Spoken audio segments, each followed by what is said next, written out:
Welcome to பிரகாஷ்னா vlogs. இன்னைக்கு day 2 deluxe room கண்டஸ்டன்டான சுபிக்ஷா ரம்யா கிட்ட இன்னைக்கு ஒரு சில பீஸுங்களை நம்ம டார்கெட் பண்ணிட்டோம். நாளைக்கு வேற பீஸுங்களை டார்கெட் பண்ணணும். ஏன்னா ஒவ்வொருத்தங்களுக்கும் ஒவ்வொரு எமோஷன் இருக்கும் இல்லையா அப்படின்னு சொல்லிட்டு இருந்தாங்க. அதுக்கு ரம்யா நாளைக்கு புதுசா இருக்கவங்களே வேலை வாங்கலாம், அதுக்காக இன்னைக்கு வேலை வாங்கலாம் நம்ம விடக்கூடாது அப்படின்னு ரெண்டு பேரும் ஒரு பிளான போட்டுட்டு இருக்காங்க. நாளைக்கு நம்ம இன்னைக்கு பண்ணவங்களே பண்ணலாம், நாளைக்கு இன்னும் கொஞ்சம் புதுசா ஆட் பண்ணலாம். காலங்காத்தாலே நம்ம பிக் பாஸ் சாதாரண ரூம் கண்டஸ்டன்ஸ் எல்லாத்தையும் ஆட்ட போட்டு எழுப்பாம அபாய சங்கூதி எழுப்பிட்டு இருந்தாங்க. ஆனா நம்ம டீலக்ஸ் ரூம் கண்டஸ்டன்ஸ் நல்லா கொரட்டை விட்டு தூங்கிட்டு இருக்காங்க. ஒரு பக்கம் நம்ம டைரக்டர் காலங்காத்தால 5 மணிக்கெல்லாம் எழுந்து உட்காந்துட்டு எனக்கு காஃபி குடிச்சே ஆகணும், எல்லாரும் வெளியே வாங்க அப்படின்னு கூட்டிட்டு இருக்காங்க. அப்ப நம்ம சுபிக்ஷா இல்ல நீங்க வெளியே போனா நாங்க எல்லாருமே வெளியே வந்தாகணும், சோ கொஞ்ச நேரம் கம்முன்னு படுங்க, நம்ம எல்லாம் கொஞ்ச நேரம் நல்லா தூங்கிட்டு அப்புறமா எழுந்து போலாம் அப்படின்னு சொல்லிட்டு இருந்தாரு. சொன்னாங்க நீங்க வெளியே வந்துட்டீங்கன்னா அதுக்கப்புறம் தூங்க முடியாது, நாள் ஃபுல்லா நீங்க தூங்கவே முடியாது. இதுல காண்டான நம்ம டைரக்டர் இனிமே உங்க ஒரு பைலுக்கு நான் சப்போர்ட் பண்ண மாட்டேன் அப்படின்னு சொல்லிட்டு அவர் பாட்டுல கிளம்பி வெளியே வந்துட்டாரு. அவர் அவசரம் அவருக்கு. டேய் அவனுக்கு வந்தா தான்டா தெரியும் வாந்தி பேதியும். அதுக்கு நம்ம ரம்யா அவர் 50+ அவர் காலங்காத்தால எந்திப்பாரு, நம்மளும் அந்த மாதிரி எந்திக்க முடியுமா அப்படின்னு சொல்லி கொஞ்சம் வயசா இருக்கு, உங்களால சீக்கிரமா ஏஞ்சிக்கும், 50+ ஆயிருக்கு. இல்ல உடனே நம்ம துஷார் தம்பி ஒரு முடிவு கட்டணும்னா நம்ம வந்து நைட்டே காஃபி போட்டு ஃபிளாஸ்க்ல வச்சிடலாம், காலைல அவர் எந்திரிச்சு 4 மணிக்கு குடிக்கிறாரோ 5 மணிக்கு குடிக்கிறாரோ குடிச்சுக்கிட்டோம், நம்மளும் நிம்மதியா தூங்கலாம் அப்படின்னு ஒரு ஐடியா கொடுக்குறாரு. Very good. நம்ம பிக் பாஸ் வீட்ல ஒரு ஆளுக்கு ஒரு நாளைக்கு 8 லிட்டர் தண்ணி அப்படின்னு சொல்லி பிரிச்சு வச்சிருக்காங்க. காலையிலே ரம்யா நேத்து நான் 8 லிட்டர் தண்ணியை யூஸ் பண்ணல, சோ அந்த தண்ணி எனக்கு இப்ப கொடுங்க, நான் பிரஷ் பண்ணணும் ஃபேஸ் வாஷ் பண்ணணும் அப்படின்னு சொல்லி கேட்டிருக்காங்க. எங்களுக்கு கொடுங்க, அடுத்தவங்க தண்ணி இருக்கா இல்லையா எங்களுக்கு கவலை கிடையாது. அதுக்கு நம்ம சபரி இல்ல உங்களுக்கு தான் அந்த தண்ணியை யூஸ் பண்ணிருக்கோம், நீங்க வெசல் வாஷ் பண்றதுக்கு பாத்ரூம் கழுவுறதுக்கு இதுக்கு தான் யூஸ் பண்ணிருக்கோம், தண்ணி இல்ல அப்படின்னு சொல்லிட்டாரு. குடி தண்ணி பிரச்சனை நம்ம வியானா பிரவீன் ராஜ் கிட்ட ஏதோ சொல்ல வர அவர் கண்டுக்காம இருந்தாரு. உடனே நம்ம வியானாவுக்கு கோவம் வந்து கியூட்டா கோவப்படுறாங்க. அதை நீங்களே பாருங்களேன். You should listen when I talk. See, நான் உங்ககிட்ட தானே பேசுறேன், அது நீங்க கேட்கணுமா இல்லையா? நான் என்ன கேட்டேன்? Did I have something wrong? So sweet, so nice, so cute.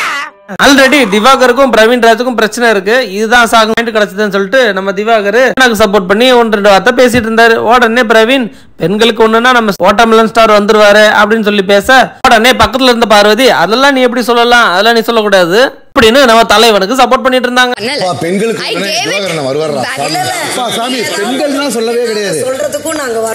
நம்ம deluxe room contestants Bigg Boss room கண்டஸ்டன்ஸ்க்குலாம் வேலை கொடுக்கணும் இல்லையா, காலையிலே நம்ம அரோரா நம்ம வாட்டர்மெலன் ஸ்டாரை கூப்பிட்டு வந்து இந்த பிளாங்கெட் எல்லாம் உதறி நல்லா மடிச்சு இங்க வைக்கணும் சரியா அப்படின்னு சொல்லி வேலை கொடுத்துட்டு இருந்தாங்க. அதுக்கு நம்ம வாட்டர்மெலன் ஸ்டார் ஃப்ரெண்ட்ஸ் பட காமெடி மாதிரி ஆயி போச்சு அப்படின்னு சொல்லி புலம்பிக்கிட்டே மடிச்சு வச்சிட்டு இருந்தாரு. அடுத்ததா நீ மடிச்சதெல்லாம் போதும் போய் பார்வதி கூட்டுவா அப்படின்னு சொல்லுவோம். வாட்டர்மெலன் ஸ்டார் கண்ட்ரி ஃப்ரூட்ஸ் அப்படின்னு சொல்லிட்டு போனாரு. கண்ட்ரி ஃப்ரூட்ஸ் தானே? இல்ல அவரு ஃப்ரூட்ஸ் தான் சொன்னாரு. Country fruits. இதுக்கு அர்த்தம் தெரியாத நம்ம ரம்யா அக்கா அரோகரா கிட்ட கண்ட்ரி ஃப்ரூட்ஸ்னா என்ன அப்படின்னு கேட்கும். அது ஒரு முட்டாள் மாதிரி. முட்டாளுங்க அப்படியா என்ன பார்த்து முட்டாள்னாரா அப்படின்னு சொல்லி கோவமா எழுந்து போய் எப்படி என்ன பார்த்து கண்ட்ரி ஃப்ரூட்ஸ்னு சொல்லலாம் அப்படின்னு சொல்லி கேட்டுட்டு இருந்தாங்க. நான் யாரையும் சொல்லலையே, நான் என்ன நானே சொல்லிக்கிட்டேன் அப்படின்னு சொல்லி இவரும் சமாளிச்சுட்டு இருந்தாரு. நம்ம திவாகரம் வம்பளுக்கும் போது மட்டும் எங்க இருந்தாலும் இந்த கெமியும் பிரவீன் ராஜும் வந்துடுறாங்க. உடனே பார்வதி எங்க இருந்தாலும் நீங்க எங்க வந்துருவீங்களா அப்படின்னு சொல்லிட்டு அண்ணே நீங்க இதுக்கு சாரி கேளுங்க அப்படிதான் பிரச்சனை முடியும்னு சொல்ல நம்ம தலைவனும் சாரி அப்படின்ட்டாரு. அதுக்கு நம்ம ரம்யா இந்த சாரியில ஒரு ஃபீலிங்கே இல்லையா, இதெல்லாம் நான் ஒத்துக்க மாட்டேன் அப்படின்னு சொல்லி விடாம ஆர்கியூ பண்ணிக்கிட்டே இருந்தாங்க. நம்ம திவாகரன் ஒரு நிமிஷம் இருமான்னு 2-3 தடவை சொன்னாரு. அவங்க கேட்காதனால கொஞ்சம் சத்தமா சொன்னாரு. இதுல டென்ஷன் என்ன பத்தி ஏன் கத்துற சொல்லி அக்கா அவங்களுக்கு மேல கத்திக்கிட்டு இருந்தாங்க.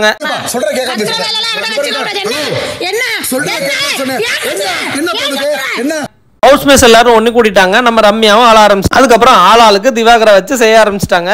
இதுக்கடையில நம்ம எஃப்ஜே திவாகரை பார்த்து என்ன வெட்டிடுவேன் அப்படின்னு சொல்லியிருக்காரு. இதுக்கு வீக்கெண்ட்ல ஒரு சம்பவம் காத்திருக்கு. அதுக்கப்புறம் நம்ம திவாகரன் கேமரா முன்னாடி வந்து எல்லாரும் என்னையே டார்கெட் பண்றாங்க. நம்ம பார்வதி மட்டும்தான் கொஞ்சம் புரிஞ்சுக்கிறாங்க, நான் என் கேம கரெக்டா தான் ஆடிட்டு இருக்கேன் அப்படின்னு புலம்பிக்கிட்டு இருந்தாரு. நினைக்கல பட் நான் ஒரே ஆளை வந்து பாத்தீங்கன்னா டார்கெட் பண்றாங்க. அதுக்கப்புறம் நம்ம டீலக்ஸ் ரூம்மேட்ஸ் எல்லாத்தையும் கூப்பிட்டு வச்சுட்டு நம்ம பிக் பாஸ் ஏன் எல்லாரும் சாப்பிட்ற பிரேக்ஃபாஸ்டே நீங்களும் சாப்பிடுறீங்க, நீங்க ஸ்பெஷலா சாப்பிட வேண்டாமா, உள்ள உங்களுக்கு 7 முட்டை வச்சிருக்கேன், என்ஜாய் யுவர் எக்ஸ் அப்படின்னு சொல்லி தாராளமா கொடுத்துட்டு கிளம்பிட்டாரு. சுபிக்ஷா ஹவுஸ்மேட்ஸ் எல்லாத்தையும் வேலை வாங்கிட்டு இருந்தாங்க. பார்வதி கிட்ட ஒரு பூஜா கொடுத்து இதை நல்லா தொடச்சு கொடுங்க அப்படின்னாங்க. இதை நான் ஆல்ரெடி தொடச்சிட்டேன் அப்படின்னு சொல்லும்போது இங்க பாருங்க அழுக்கு இருக்கு, நீங்க கண்ணாடி போடலையா அப்படின்னு சொல்லி கேட்டிருக்காங்க. உடனே கண்ணாடி போடுவேன் இல்ல லென்ஸ் போடுவேன், வார்த்தையை வந்து அளந்து பேசு அப்படின்னு சொல்லி ஒரு வார்னிங் கொடுத்து விட்டாங்க. வார்த்தை அளந்து பேசு. அங்க இருந்து வந்த சுபிக்ஷா கோவமா அரோராவையும் ரம்யாவும் பார்த்து நீங்க எல்லாம் இந்த டீம் தானா, நான் எல்லாம் வேலை வாங்கிட்டு இருக்கேன், நீங்க ஒண்ணுமே பண்றது இல்லையா அப்படின்னு சொல்லி கேட்க, பாருமா சுபிக்ஷா எல்லாத்துக்கும் ஒவ்வொரு வே இருக்கும், நாங்களும் வேலை வாங்கிட்டு தான் இருக்கோம், எங்களோட வேலை நாங்க வேலை வாங்குறோம், நீ உன்னோட வேலை வாங்கிக்கோ அப்படின்னு சொல்லிட்டாங்க. கேட்டு இருந்த நம்ம திவாகர் அவர்கிட்ட போய் பத்த வச்சுட்டாரு. அதுக்கு நம்ம பாரு எனக்கு தெரியும்னா இந்த ரம்யாவும் சுபியும் தான் விஷம், கூடிய சீக்கிரம் இந்த அரோராவையும் விஷமாக்க போறாங்க அப்படின்னு சொல்லிட்டு இருந்தாங்க. இவளுங்க தானே விஷம், ரம்யாவும் சுபியும். ஒரு வழியா பிக் பாஸ் எல்லாரும் நல்லா தண்ணி குடிச்சுக்கங்கடா அப்படின்னு சொல்லிட்டு எல்லாத்துக்குமே பாட்டில் கொடுத்து விட்டாரு. அதை வச்சு நம்ம கனி அக்கா சமையலுக்கு யூஸ் பண்ணிட்டாங்க. இதை பார்த்த பிக் பாஸ் டென்ஷன் ஆகி கேஸ் கனெக்ஷனை கட் பண்ணி விட்டாரு. இந்த செஞ்ச தப்புக்கு தண்டனையா நம்ம பிக் பாஸ் டீலக்ஸ் டீம்ல இருந்து ஒருத்தர நார்மல் டீமுக்கும் அதுக்கு ஈக்குவலா நார்மல் டீம்ல இருந்து ஒருத்தர டீலக்ஸ் டீமுக்கு அனுப்புறதாவும் சொல்லிட்டாரு. டீலக்ஸ் டீம்ல எல்லாரும் சேர்ந்து முடிவு பண்ணி நம்ம துஷார நார்மல் டீமுக்கு அனுப்பிச்சிட்டாங்க. அந்த மாதிரி நார்மல் டீம்ல நம்ம வியானா நான் போறேன் அப்படின்னு சொல்லி கேட்கவும் எல்லாரும் ஓகேன்னு சொல்லி அவங்களே அனுப்பிச்சு மாத்தி விட்டுட்டாங்க. அடுத்ததா கதை சொல்லும் டாஸ்க் வந்துச்சு. முதல்ல நந்தினி அவங்க கதையை சொல்லிட்டு இருந்தாங்க. அவங்க அம்மா அப்பா இல்லாம வாழ்க்கையில எவ்வளவு கஷ்டப்பட்டாங்க அப்படின்றத சொல்லிட்டு இருந்தாங்க. அவங்க கதை ரொம்ப எமோஷனலாவே இருந்துச்சு. அடுத்ததா கெமி அவங்களோட கதையை சொல்லிட்டு இருந்தாங்க. இவங்க ஒரு national level basketball player, நம்ம இந்தியாக்காக சில்வர் மெடல் எல்லாம் வாங்கி கொடுத்திருக்காங்க. அவங்களும் அவங்க ஃபேமிலியில பட்ட கஷ்டத்தெல்லாம் சொல்லிட்டு இருந்தாங்க. அவங்க ஃபேமிலியே அவங்கள வந்து அபியூஸ் பண்ணலாம் ட்ரை பண்ணிருக்கதா சொல்லிட்டு இருந்தாங்க. ஒரு சில பாலிடிக்ஸ்னால அவங்க பாஸ்கெட் பாலையும் விட்டுட்டு ஃபாரின் போயிட்டு ஒரு நல்ல கம்பெனியா வேலை பார்த்து சம்பாதிச்சிட்டு இருந்தாங்க. அதுவும் கொரோனா பீரியட்ல வேலை போயிட்டு மறுபடியும் இந்தியாவுக்கு வந்து அவங்க அப்பாவுக்கு உடம்பு சரியில்லாம போய் கிரவுட் ஃபண்டிங் முறையில காசெல்லாம் அரேஞ்ச் பண்ணி அவங்க அப்பாவை காப்பாத்திருக்காங்க. இவங்களோட வாய்ஸ் அண்ட் ஃபேஸ்னால நிறைய இடத்துல அவங்க ரிஜெக்ஷனை ஃபேஸ் பண்ணிருக்காங்க.